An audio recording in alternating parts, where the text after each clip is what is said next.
With President Trump visiting the Middle East, we here at the Andrew Klavan Show thought it would be interesting to compare Trump's Middle East trip with that of the last president, what's his name?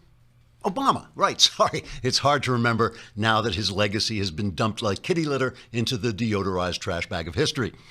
So where was I? Oh, right, comparing Trump's trip to President Pajamas. When President Osama traveled to the Middle East in June of 2009, he bowed so low to the rulers there, it looked as if he were engaging in some sort of submissive sexual act. Journalists trying to explain away the president's fawning servility in the presence of tyrants twisted themselves into complex positions that actually were submissive sexual acts. So the entire visit looked something like a daisy chain on a sadomasochistic porn site.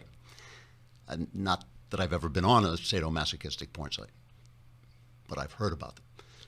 Conversely, at the start of Trump's trip, an image of the president several stories high was projected on the front of palaces where obscenely wealthy oligarchs live in garish luxury.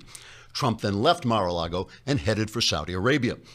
When President Bahama gave his famous speech in Cairo, Egypt, he apologized for American arrogance, saying, quote, "I am so sorry that we thoughtlessly built our World Trade Center in the exact spot where devout Muslims were trying to fly their hijacked jets."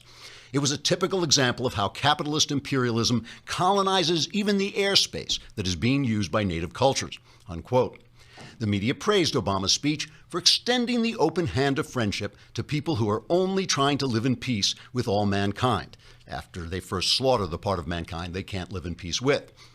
Donald Trump struck a somewhat different note in his speech, saying, quote, "Islamic extremists must be destroyed, and you better take care of this, because you don't want the task to fall to me. Because look in my eyes. I'm crazy. No, seriously, read the New York Times. I am completely out of my mind. And if you annoy me, I will kill each and every one of you and spread your radioactive ashes to the wind. No, I mean it. I'm nuts. Just look at me. Booga booga," unquote.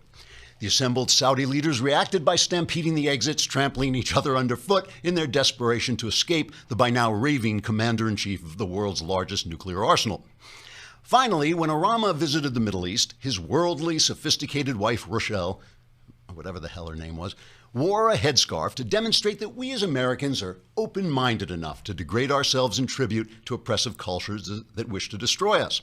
Melania Trump, on the other hand, wore nothing on her head but that amazingly silky cascade of golden brown hair, while showing off her mind-rattling figure and heartbreakingly shapely legs. And frankly, after watching that shameless display of profligate feminine freedom, I think it's possible we elected the wrong Trump. Trigger warning, I'm Andrew Klavan, and this is The Andrew Klavan Show.